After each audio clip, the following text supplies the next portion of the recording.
नमस्कार दोस्तों, आज मैं एक किताब के बारे में आपको बताने जा रहा हूँ। वह स्टॉक मार्केट की, वित्तीय मैनेजमेंट की, फाइनेंशियल मैनेजमेंट की एक बेहतरीन बुक है। और यह बुक ज़बरदस्त हार्ड भाषा में लिखी हुई है। इसको समझ पाना उतना ही कठिन है। तो मेरे द्वारा क्या है कि इसको आसान भाषा में समझाने का प्रयास किया गया है।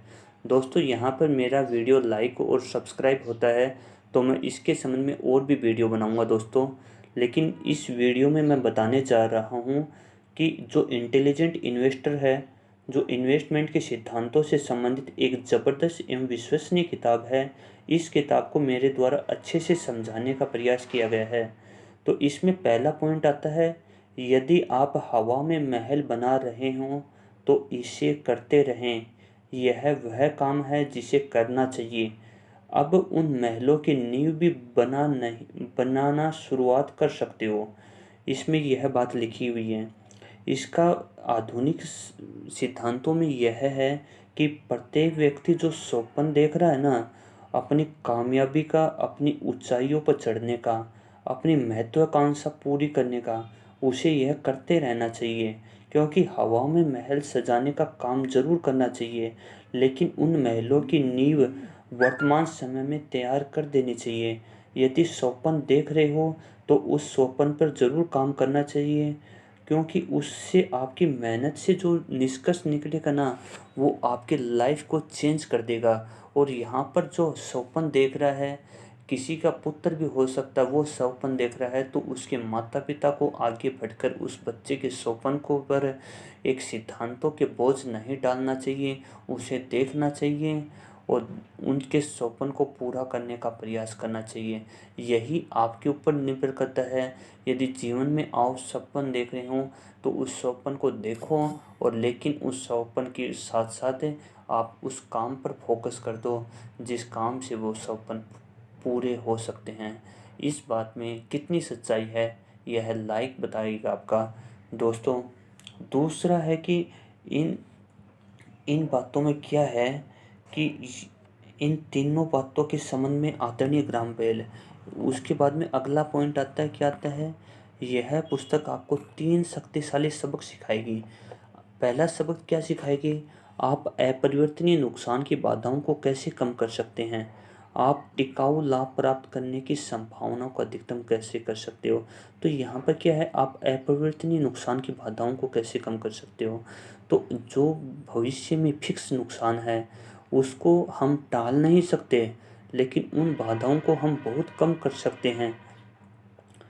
और दूसरा है कि आप टिकाऊ लाभ प्राप्त करने की संभावनाओं को अधिकतम कैसे करते हैं। स्टॉक मार्केट हो चाहे आपका लाइफ स्टाइल हो, आप उसमें टिकाऊ लाभ होते हैं जो आपको दिन रात प्राप्त होते हैं। जैसे ब्याज की इनकम है, जैसे आपको किराए से, रेंट से जो इनकम होती है, उनको अधिकतम कैसे बनाया जा सकता है जिससे आप एक बेहतरीन व्यक्ति बन सको, फाइनेंस रूप से सक्षम बन सको। और तीसरा, आप समय को हारने वाले व्यवहार को कैसे नियंत्रित कर सकते हो जो अधिकांश निवेशकों को उनकी पूरी क्षमता तक पहुंचने से रोकता है। कि आपको क्या है कि कुछ बातें होती हैं जो खुद को नुकसान पहुंचाती है, उन सिद्धांतों से बच के रहना।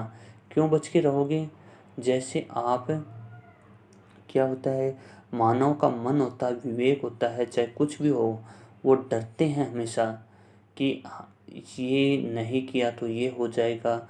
इसलिए नेगेटिविटी के संसार को त्यागो, क्योंकि नेगेटिविटी में कुछ नहीं है।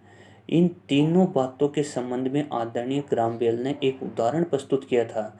उन्होंने बताया कि 1990 से पहले जब टेक्नोलॉजी शेयर का मूल्य हर दिन दोगुना हो रहा था, क्योंकि उस टाइम पे टेक्नोलॉजी नहीं थी और टेक्नोलॉजी का रफ्तार बहुत स्पीड से बढ़ रही थी।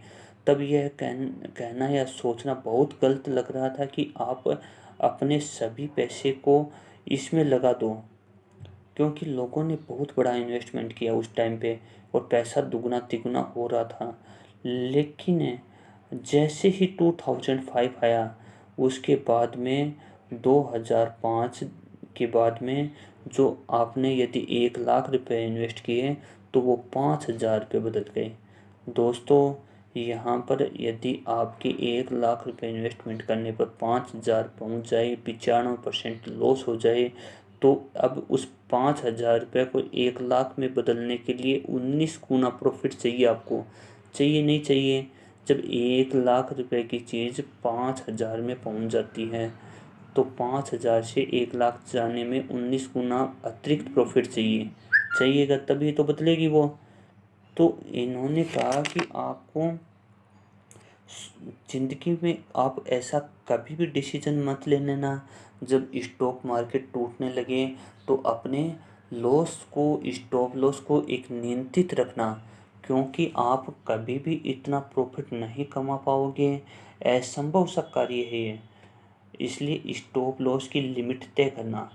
आप यदि स्टॉक मार्केट में इन्वेस्ट करते हो तो आपको स्टॉप लॉस ज़रूर रखना होगा, नहीं तो आप 5,000 को 1 लाख में नहीं बदल सकते और आपका कार्य मूर्खतापूर्ण हो जाएगा और इससे आप नहीं बना सकते और यह असंभव सा कारण है। इसलिए बेंजामिन ने कहा है कि आपको लगातार मार्केट में छेड़छाड़ से बचना चाहिए। जब मौका मिले तभी इन्वेस्टमेंट करना चाहिए। इसलिए वह इन्वेस्टमेंट पर महत्व पर ज़्यादा बल देते हैं और ट्रेडिंग के महत्व को कम करते हैं। ट्रेडिंग हमें तभी करनी चाहिए जब आपको लगता है फ्लक्चुएशन में अपन पैसा कमा सकते हैं, तभी करनी चाहिए, अन्यथा मार्केट से दूर रहना चाहिए। जहां मौका मिले आप वहां पे इन्वेस्टमेंट करोगे तो अच्छा प्रॉफिट कमा पाओगे। और स्टॉप लॉस हमेशा ध्यान में रखना, क्योंकि स्टॉप लॉस की महत्वता मैंने इस उदाहरण में बता दी है कि 1990 में जो शेयर थे दुगुने तिगुने 5 गुने बढ़ रहे थे, वो 2005 में आने पे बियर रन में 1 लाख रुपए का इन्वेस्टमेंट 5,000 में कन्वर्ट हो गया।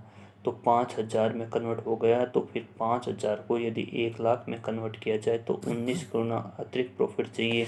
वो संभव है कि नहीं संभव है? वो संभव नहीं है। इसलिए हमेशा ध्यान में रखना दोस्तों कि हम स्टॉप लॉस लगा के व्यापार करेंगे। यदि यह वीडियो आपको पसंद आता है तो मैं आगे का वीडियो बनाऊंगा इसके संबंध में। जय हिंद दोस्तों, जय भारत।